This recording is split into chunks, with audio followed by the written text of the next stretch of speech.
নমস্কাৰ সমূহ ৰাইজক ইংৰাজী নতুন বছৰৰ শুভেচ্ছা জ্ঞাপন কৰিছো। আজি 1 জানুৱাৰী ইংৰাজী নৱবৰ্ষৰ প্ৰথমটো দিন আৰু এই দিনটোতে কাৰোবাৰ বিৰুদ্ধে বক্তব্য দাঙি ধৰাৰ একান্ত ইচ্ছা নাছিল, কিন্তু যোৱাকালি আলফা নেতা শশী চৌধুৰী ডাঙৰীয়াই এখন সংবাদ মেলত যিবিলাক বক্তব্য দাঙি ধৰিছে সেই বক্তব্যক আমি তীব্ৰ বিৰোধিতা কৰিছো। তেওঁ কৈছে যে অসমত সম্পদ নাই আৰু এই সম্পদে অসম 1 বছৰো নচলে। এই কথাটোত এই কাৰণে তীব্ৰ বিৰোধিতা কৰিছো। অসমত প্ৰচুৰ পৰিমাণে সম্পদ এতিয়াও আছে। আজি অসমৰ যিমানবিলাক সম্পদ, এই সম্পদবিলাকৰ গৰাকী কেন্দ্ৰীয় চৰকাৰ।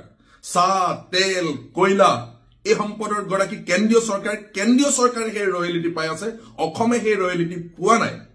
আৰু ইয়াৰ বাদেও অসমত আন বহু মূল্যৱান খনিজ সম্পদেই হওক বা বনজ সম্পদেই হওক এতিয়াও বিৰাজমান হৈ আছে, সেই কথা আমি সকলোৱে জানো। আন এনেলাগে অসমত ইউৰেনিয়াম পৰ্যন্ত এতিয়াও মজুত হৈ আছে। অসমৰ যিবিলাক বনাঞ্চল, সেই বনাঞ্চলত অত্যন্ত মূল্যৱান ঔষধি গছ আছে, সেইবিলাক আমি সকলোৱে জানো। তাৰ পিছতো এনেধৰণে শশী চৌধুৰী ডাঙৰীয়াই যি বক্তব্য দাঙি ধৰিছে সেই বক্তব্য মই ভাবো অত্যন্ত দুৰ্ভাগ্যজনক। তাতকৈও দুৰ্ভাগ্যজনক কথাটো 40 বছৰৰ পূৰ্বে যেতিয়া আলফা জন্ম হৈছিল, শশী চৌধুৰী ডাঙৰীয়া বা তেখেতলোকে স্বাধীন অসম বিচাৰিছিল। এতিয়া স্বাধীন অসম সেই সময়ত তেওঁলোকে কি যুক্তিত বিচাৰিছিল? যদি অসমত সম্পদেই নাই তেনেহলে স্বাধীন অসমক বিচাৰি 40 বছৰে সহস্ৰ সংগ্ৰাম কৰিছে। 10-15 হাজাৰ মানুহ হত্যা হৈছে, বহু হাজাৰ মানুহ পংগু হৈছে।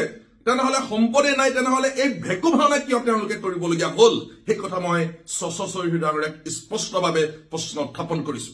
আচলতে শশী চৌধুৰী ডাঙৰীয়াৰ দৰে বৌদ্ধিকভাৱে অপৰিপক্ক কেতবোৰ মানুহ থকাৰ কাৰণেই আজি আলফাই এনে অৱস্থা হল।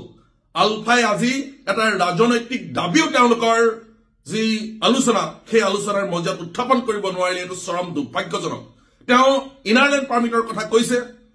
ইনাৰলেণ্ড পাৰ্মিট যদি তেওঁলোকে বিচাৰিছিল বা ইনাৰলেণ্ড পাৰ্মিট লৈ কিয় অসমলৈ মানুহ আহিব বুলি যে কৈছে, তাৰ বিকল্প কি সেই কথাটো আলোচনা কৰিলে নে? আমি সকলোৱে জানো ইনাৰলেণ্ড পাৰ্মিট যিবিলাক ৰাজ্যত আছে তাত CA অৰ্থাৎ কা ইমপ্লিমেণ্ট নহয়।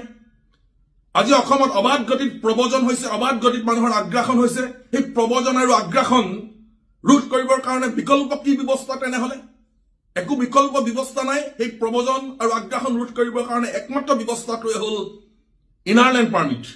আজি নাগালেণ্ডলৈ কি মানুহ নোযোৱাকে আছে নেকি? তাততো ইনাৰলেণ্ড পাৰ্মিট আছে।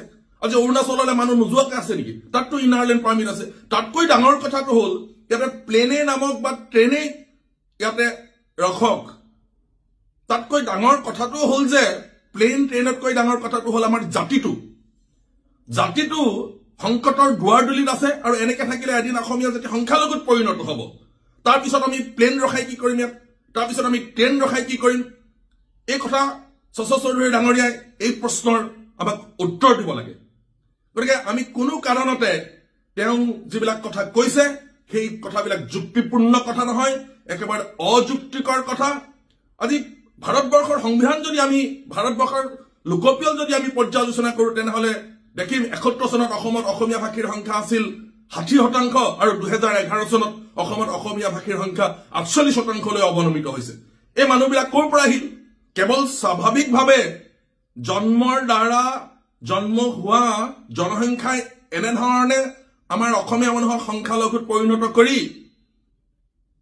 আন ভাষীৰ মানুহক ইয়াতে বৃদ্ধি কৰা নাই। আজি অবাধ গতিত প্ৰব্ৰজন হৈছে, অবাধ গতিত মানুহৰ আগ্ৰাসন হৈছে। এই প্ৰব্ৰজিত আৰু আগ্ৰাসিত মানুহেহে অসমৰ খিলঞ্জীয়া মানুহক এনেধৰণে সংখ্যালঘুলৈকে লৈ গৈছে। গতিকে শশী চৌধুৰী ডাঙৰীয়াৰ সেই বক্তব্য তীব্ৰ বিৰোধিতা কৰিছো আৰু তেওঁ এই বক্তব্য উঠাই ল'ব লাগে।